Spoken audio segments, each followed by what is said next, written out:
Quando a gente olha para um movimento como os grandes relatórios mundiais, que apontam as necessidades e apontam essa crise, a gente começa a observar que a periferia é a primeira a pagar essa parcela. Então, a gente entendeu que não é qualquer pessoa que passa por essas mudanças e que tem sofrido pela essa crise. E as periferias, além de ser fruto de desigualdade na própria construção da cidade, seja ela grandes capitais ou comunidades mais marginalizadas, elas ainda assim têm pagado essa crise. Olá, eu sou o André Carvalhal, escritor, especialista em design para sustentabilidade, e esse é o NetDeal Podcast, que vai contar nesse episódio com a presença da Gabriela Alves, do coletivo Perifa Sustentável, além de outras vozes da nova geração pelo clima.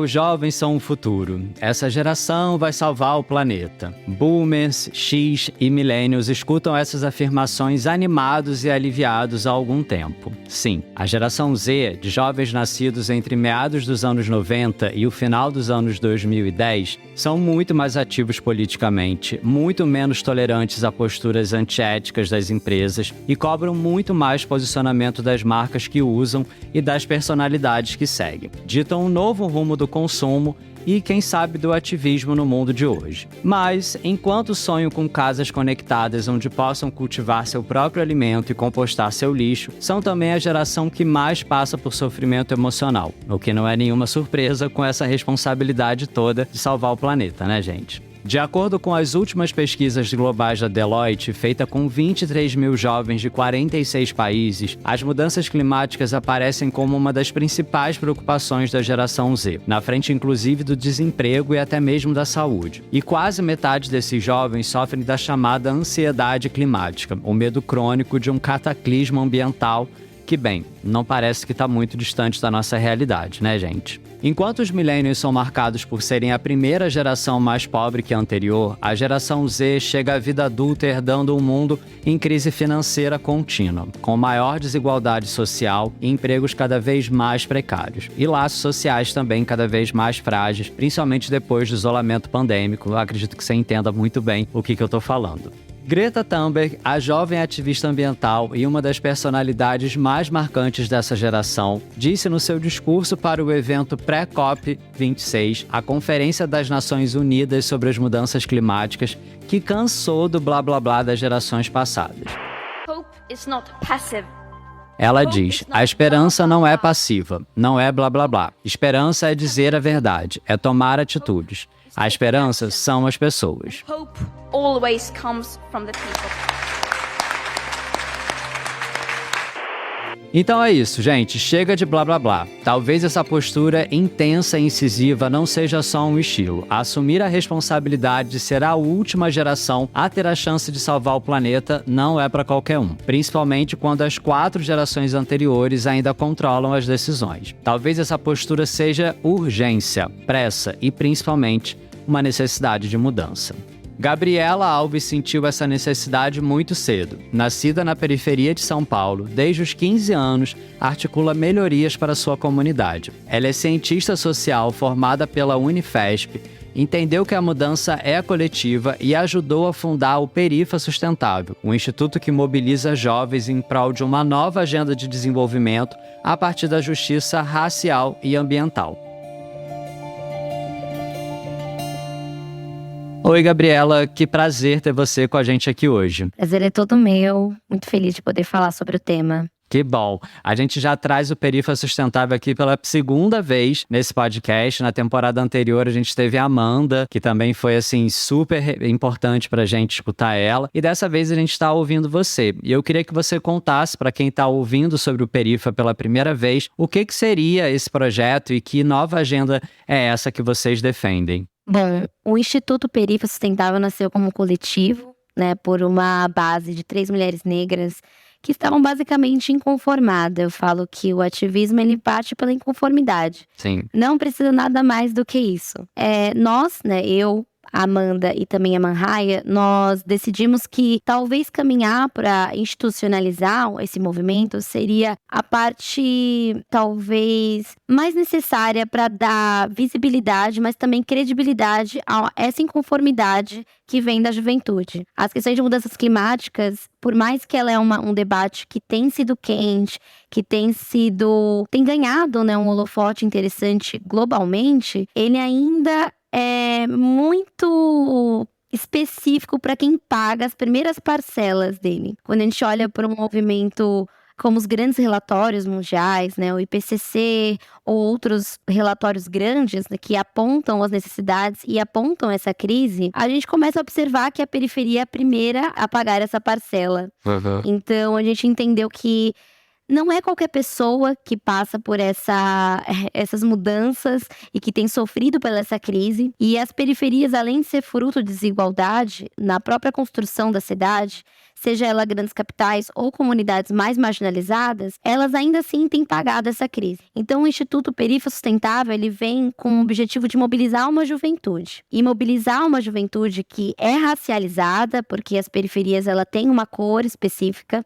Então, não é qualquer corpo que sofre por essa crise, é um corpo específico, né? Existe um enquadramento de qual vida está passando por isso, mas também como construir essa agenda de maneira efetiva, seja por projetos territoriais, então mudanças de infraestrutura, mudanças culturais sobre percepções e subtemas que vêm desse tema central, que é mudanças climáticas, mas também como viabilizar um debate muito mais articulado na política. Então temos uma área só de advocacy, que é como preparar esse jovem para não ser não colocarmos um preto único, né, nesses espaços, não é nosso objetivo, mas sim carregarmos o máximo de pessoas conosco dentro desse espaço mais burocrático e estatal, que são e os debates de secretarias e política no geral. Sim. Então, a gente entende também que, para mobilizar esse jovem, a gente tem que estar nas mídias, tem que estar nas redes. Então, temos uma frente só de educomunicação, que é como preparar esse jovem para continuar fazendo o seu TikTok, o seu Instagram, mas ter minimamente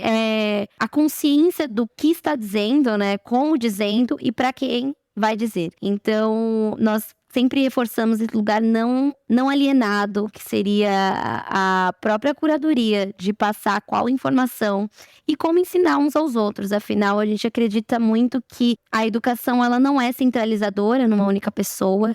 A gente acredita que o cotidiano é um grande fruto educativo, principalmente vindo pela lógica de Paulo Freire. Então, o cotidiano tem muito a ensinar, o dia a dia tem muito a ensinar.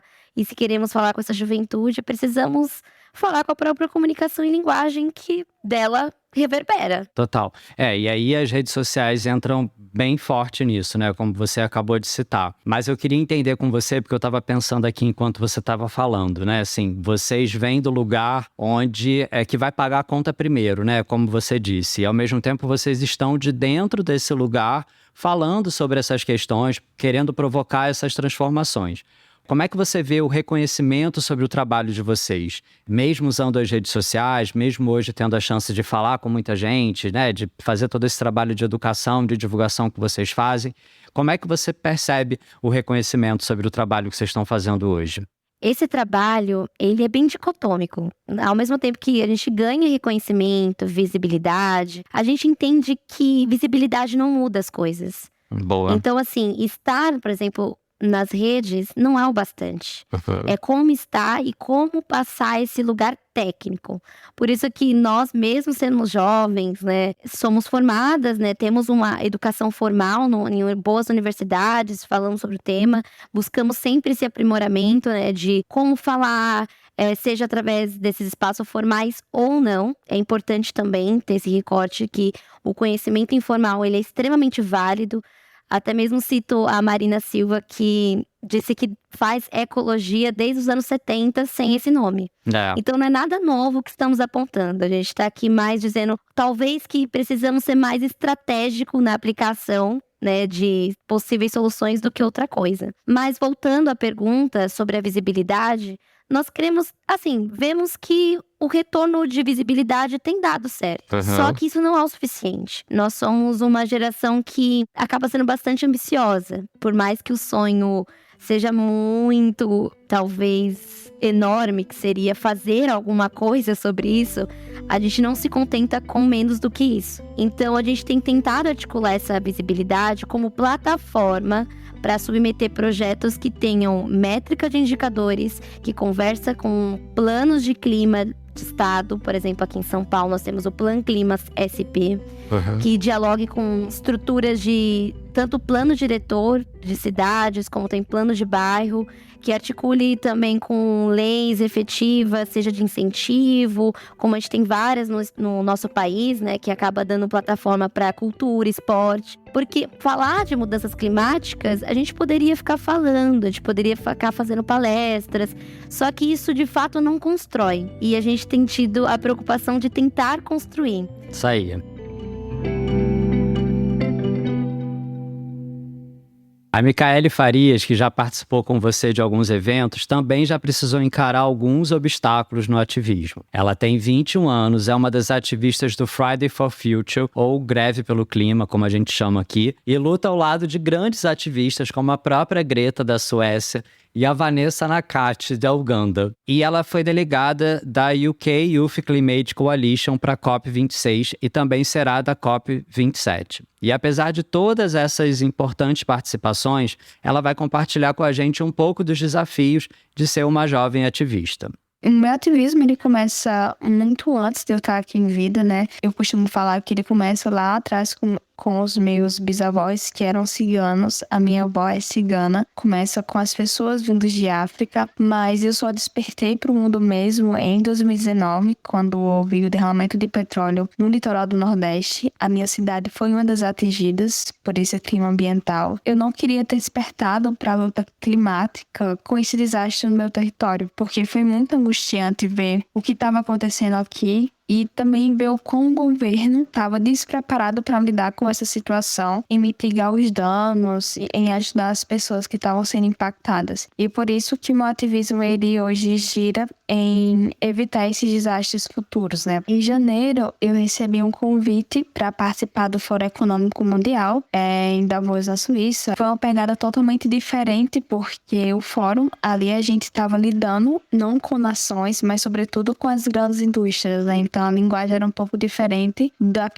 qual eu já estava acostumada na COP. Quando Greta chegou em Davos, a gente estava trocando mensagens e ela falou que estava indo encontrar com a nossa ministra do Meio Ambiente e pediu para que eu fosse mais rápido para lá, né? A gente estava com a agenda que falava sobre economia de baixo carbono, governança energética e transição justa, com as visões do Norte e Nordeste. Então elas entenderam essa situação da necessidade da gente falar isso e elas abriram espaço dentro desse encontro para que a gente falasse, né, sobre o que estava acontecendo no Brasil e sobre o nosso território. A única pergunta que a Greta fez para a Marina nesse dia girava assim em torno sobre os problemas da mobilidade no Brasil. E uma coisa que assim que eu gosto muito de surpresa é que as notícias que a gente se deparou nos jornais, né, na mídia horas depois, foi que Marina se emociona com Greta, né? E realmente assim a gente ficou, o que é que tá acontecendo? Qual foi o time do encontro que a gente perdeu, que a gente não viu isso acontecer, né? Nem sequer os nossos nomes, né, foram mencionados na matéria, né? Então foi meio que o sentimento de que nossos corpos estavam sendo invisibilizados de alguma forma e tudo que a gente falou ali não tinha sido importante o suficiente, né, para essas pessoas escreverem sobre isso, né, como se a nossa voz não importasse dentro daquele contexto, né, naquele momento. Ser uma mulher negra dentro de espaços de tomada de decisões é extremamente difícil, porque esses espaços, eles não foram feitos, né, e tão pouco pensados para os nossos corpos, e ainda mais quando você tem marcadores da sociedade. Se você é negro, indígena, se você pertence a um povo tradicional e assim por diante. E eu já senti, assim, dores que me atravessam nesses lugares. Mas hoje eu ainda bato de frente com tudo isso porque eu sei da importância da gente descolonizar esses lugares, né, esses espaços. E, sobretudo, da gente abrir espaços também para outras representações. Gabriela, falando em representatividade, as conferências sobre o clima ainda são comandadas por homens brancos, ricos, com grande poder de decisão. Mas depois de muita pressão e protestos, esse cenário parece que vem mudando. Qual que você acha que é a importância de levar para esse debate as pessoas que realmente vão ser impactadas pelas mudanças climáticas? A importância é inquestionável, né? Eu acho que é fundamental ter espaços globais de discussão, mas talvez as articulações, ela precisa sempre acontecer meses antes. Então, assim, a nossa proposta sempre é, vamos construir e levar o quê? Quais encaminhamentos do que saíram a COP? Talvez o lugar de repensar a COP não seria de ela ser efetiva ou não. Ela é eficiente na sua proposta, mas seria na sua aplicabilidade. Eu creio que precisa ser muito claro quais debates, quais são os encaminhamentos e metas e como articular isso com os atores que estão presentes. Então, a COP, ela precisa não só ter representatividade, mas ela precisa também passar por certas transposições didáticas. Precisa ter uma, talvez, colocação mais popular. Porque eu acho que a COP, mudanças climáticas, esses conceitos que hoje e nos últimos pelo menos 10 anos têm ganhado a visibilidade, ele passou muito pelo elitismo acadêmico, muito embranquecimento, no qual tira totalmente o debate popular de que, no final das contas, a solução precisa ser cocriada. Então, eu vejo muito a necessidade de haver uma transposição daquilo que se acontece, tanto em ambientes como as escolas precisam debater.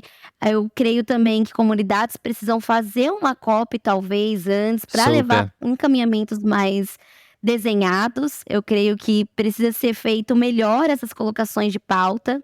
E talvez a colocação de levar a representatividade seja muito mais e quem de fato tem construído do que só os ativistas que têm ganhado visibilidade. Então, eu nunca fui na COP fisicamente, mas eu sempre fui muito bem representada pelo meu time. Então, por exemplo, a Amanda Manhaia, que foi sempre pelo Perifa, eu me sinto representada porque construí com elas. Então, é um lugar do tipo, eu não vou, mas estou. Legal. Então, precisa ser muito mais esse lugar do que, de fato, um evento em que poucos possam estar presentes. Porque, vamos ser sinceros, não dá para ir todo mundo. Sim, Mas sim. quem vai? As pessoas precisam sentir pertencente em quem está levando essa pauta. Então, eu vejo muito mais esse lugar de precisamos talvez trazer o debate popular, levar para as quebradas. Enfim, é uma pauta que todo mundo paga. As enchentes não é São Pedro que culpa e penaliza as periferias. Total. É um sistema de drenagem mal feito, muitas vezes. É um lugar de mudanças do clima. Enfim, é um problema holístico que requer uma solução holística que todos precisam participar. Total. Então, talvez como levar e talvez essa transferência, esse lugar de linguagem para o popular.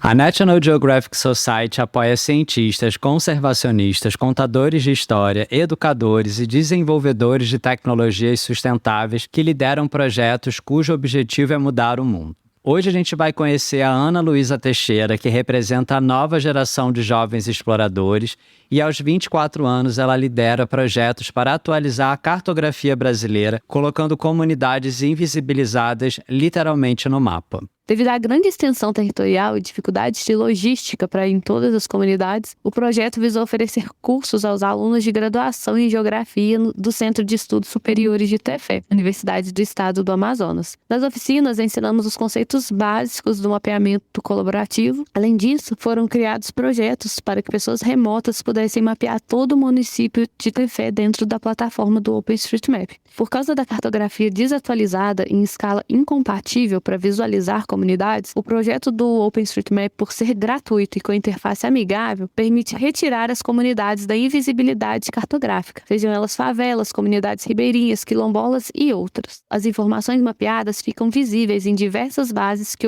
utilizam como fundo o OpenStreetMap, por exemplo, a base do Map Biomas e da Infraestrutura Nacional Nacional de Dados Espaciais. A partir dos trabalhos desenvolvidos, fui indicada para a seleção de jovens exploradores, o que fez com que tivéssemos um grande desenvolvimento, já que conseguimos adquirir equipamentos que proporcionaram uma melhor atuação e mais coleta de informações em trabalhos de campo. Hoje estamos conseguindo dar continuidade ao projeto, em parceria com o time humanitário do OpenStreetMap, o HOT. Toda essa experiência ela foi e continua sendo incrível para mim, pois além do desenvolvimento do projeto, conhecemos outros jovens exploradores de todas as partes do mundo. O que você faz importa é uma campanha da National Geographic Brasil que tem como objetivo engajar e conscientizar as pessoas sobre a importância das suas ações. E Gabriela, agora para encerrar, para mim eu aprendi bastante com você aqui sobre o que é ser ativista e eu aprendi também muito sobre o que vocês fazem no Perifa, né, articulando conteúdo, formação, advocacy, bastante coisa. Mas para terminar, eu queria que você desse uma dica pra gente sobre quem está ouvindo, quem tem vontade de participar, como você disse, né, não somente dessa geração, mas de todas as gerações. Quem quiser colaborar e contribuir com a pauta de vocês e ajudar a salvar o futuro, o que você acha que poderia ser um primeiro passo? Eu acho que nos procurando nas redes, a gente sempre dá um jeito da pessoa se achar e somar. O Perifa, ele é provocativo na questão de pensar as periferias e clima, mas não é inovador. Tem várias pessoas também fazendo isso. Então, assim, às vezes dá uma busca ali no Instagram, porque é uma bolha climática ainda, a gente quer furar ela para expandir mais.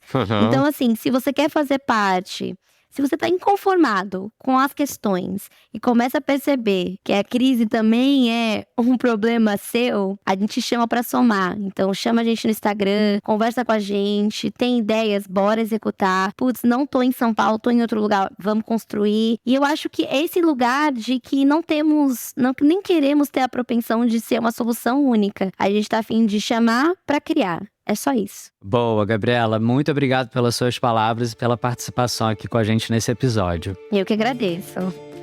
Se é a geração Z que encabeça uma nova onda de ativismo climático, as gerações anteriores não podem seguir vendo tudo como se já tivessem feito bastante. É preciso juntar forças enquanto estamos sãos e salvos e fortes, como diria Belchior. Belchior, aliás, continua sendo referência entre as gerações. E é disso que a gente precisa, inspirar gerações em volta de um mesmo propósito. Porque se é a geração Z que vai salvar o planeta, ela não vai conseguir fazer isso sozinha. Parafraseando Belchior, no ano passado a gente morreu, mas juntos, esse ano a gente não morre mais. É isso, pessoal. Agradeço demais a escuta de vocês em mais um episódio. Me contem nas redes sociais o que vocês estão achando. O meu @ é o Carvalhando. Lembrando que os novos episódios são lançados às terças-feiras, a cada 15 dias, e o próximo vai ser no dia 13 de junho. Então sigam o Perifa Sustentável, aproveitem para seguir também o NetGeo Podcast na sua plataforma preferida e nas redes sociais com o @NetGeoBrasil para ficar por dentro de tudo que vem por aí. Até mais, tchau, tchau!